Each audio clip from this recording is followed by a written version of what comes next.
For more on that situation in Soledar, we can speak to our reporter, James André, who joins me on set. He just recently came back from eastern Ukraine and was in Bakhmut not so long ago. James, first, how much credit can we give these reports that Soledar has fallen to the Russians?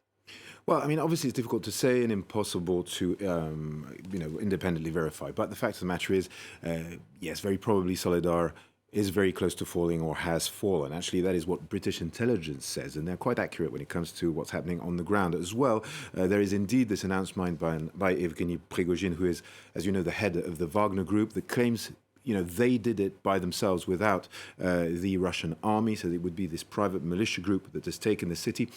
And also there is the speech by President Volodymyr Zelensky, who yesterday was saying how the soldiers had been brave and managed to delay, and stall the Russians. Doesn't exactly sound like a victory speech. So very probably, yes, Soledar, there are reports of fighting still around the city, but it does appear that indeed, it is in or close to being under Russian control.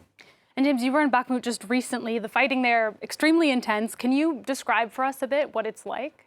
Well, the city is just turned into a battlefield at this stage. So indeed what we did see was, intense artillery, constant shelling, which is something quite impressive. I haven't seen it anywhere else before in my career, nor has Maysa Awad, my colleague I was with.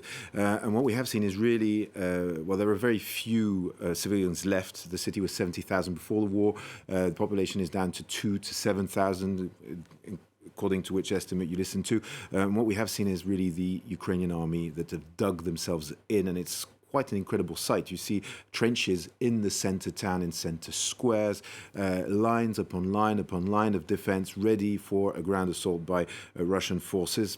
Basically, one objective, which is to hold up there and stay for as long as possible, hold this city in the face of this Russian aggression that's been described to us by one of the commanders as, relentless. He was telling us that he believed that these, Wagner group mercenaries were on drugs, that they were just unstoppable, that they just carried on to the bitter end. Now, this is something we have been hearing, but it was quite, interesting to hear it as a first-hand account. So, yes, very, very violent fighting, and a civilian population that is living under shells, has been for months, with people basically, hiding in basements in the amidst, of a destroyed city with no electricity, no water, no gas.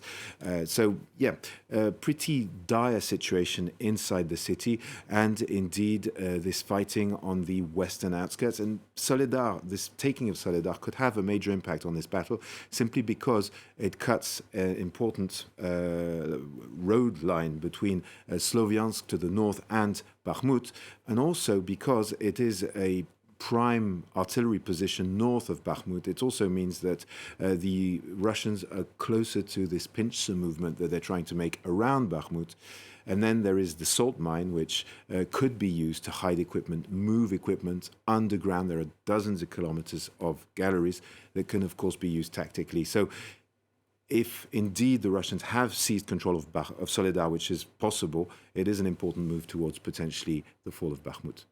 And James, is it significant that it would be Wagner fighters that have taken Soledar and potentially Bakhmut rather than the Russian army? Now, it is significant because Evgeny Prigozhin, the boss of Wagner Group, has kind of made Bakhmut his trophy. He wants to be the one to take Bakhmut for Vladimir Putin, and wants to show the competence of his group. As you know, the Wagner Group has been operating in the shadows for years now. We've seen them operate across the world, in Africa, in Syria, and now in Ukraine. The thing is, they have come out publicly now. They have this new building. They are very much out there in the media, in Russia and around the world. And the objective is to prove, Prigozhin wants to prove, that his guys are better and more efficient than the Russian army. And that, of course, could have long-term implications when it's, as to how Russia wages its war in the future. All right, James, thank you so much for your insight. That's France 24's senior reporter, James André, just recently back from Bakhmut in eastern Ukraine.